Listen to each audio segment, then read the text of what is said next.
en termes d'avantages concurrentiels, pour répondre à votre question, vous comprenez qu'il y a un très grand avantage à diffuser vite certaines informations spectaculaires qui vont marquer l'esprit.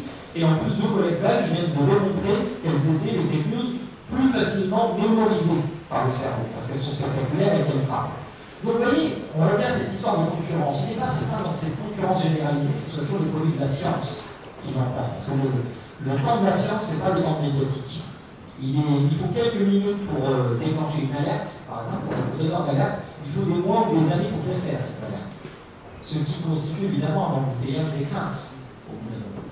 Et donc voilà la situation.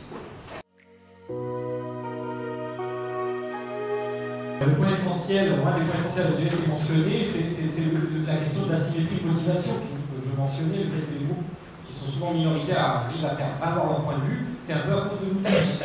Et donc la première réaction qu'il faut avoir, mais elle est déjà très entamée, elle a été conseillée, mais elle existe déjà, c'est le fait que les agriculteurs prennent en main leur propre destin, y compris sur les réseaux sociaux, partout. En réalité, il ne faut pas faire la politique de la chaise vide. Ça, c'est une erreur.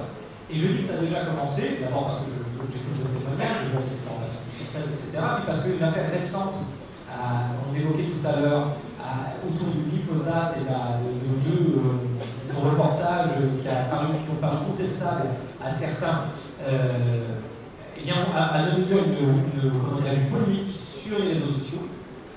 Et il y a un certain nombre d'individus qui se sont indignés du traitement médiatique qui avait été fait sur ces questions. Et en l'occurrence, France Télévisions, pour la nommer, puisque c'est officiel, a considéré que les individus qui avaient réagi étaient en fait des trolls, et sans doute payés par je ne sais quelle industrie, etc. C'est explicitement dit comme cela. Et là, c'est intéressant parce que du coup, les rationalistes, ceux qui veulent défendre la rationalité, ont fait enquête. Qui étaient les gens qui ont pris parti dans cette affaire? Et en l'occurrence, l'enquête est pas très loin à faire, il fallait simplement faire un travail corrigé, à faire un journaliste en l'occurrence, et il a montré que d'une part, il y a des rationalistes qui ont pris position, qui n'est pas du tout des trolls, des gens qui défendent ces thèses depuis des années, et puis aussi beaucoup d'agriculteurs.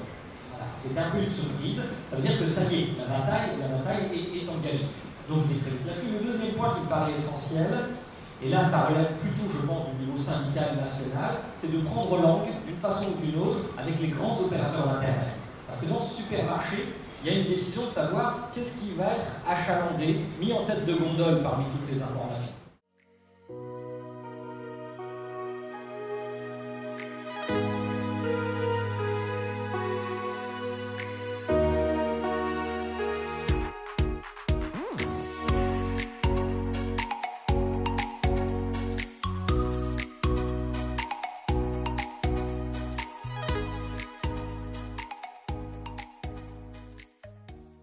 Donc c'est avec un grand plaisir que j'ai fait ma dernière assemblée générale en tant que président de la FDSEA de la Mayenne et véritablement avoir pris beaucoup de plaisir depuis 2009 avec Florence Desilliers comme présidente d'abord pour ce qui me concerne comme secrétaire général et 4 ans plus tard en tant que président et ces 6 dernières années, beaucoup de plaisir avec un collectif, des membres de bureau mais aussi un conseil d'administration fort, des gens très impliqués, honnêtes dans leur démarche, directe et francs dans leur manière de travailler et dans le collectif que nous avons mis en œuvre.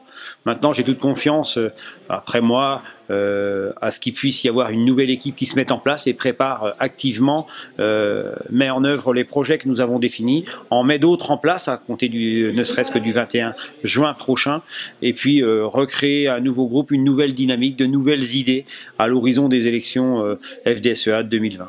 Donc j'ai vraiment confiance dans ce collectif FDSEA en Mayenne parce que nous avons une belle équipe, autant d'un point de vue technique, le groupe que nous avons mis en œuvre au service du revenu des agriculteurs de la Mayenne.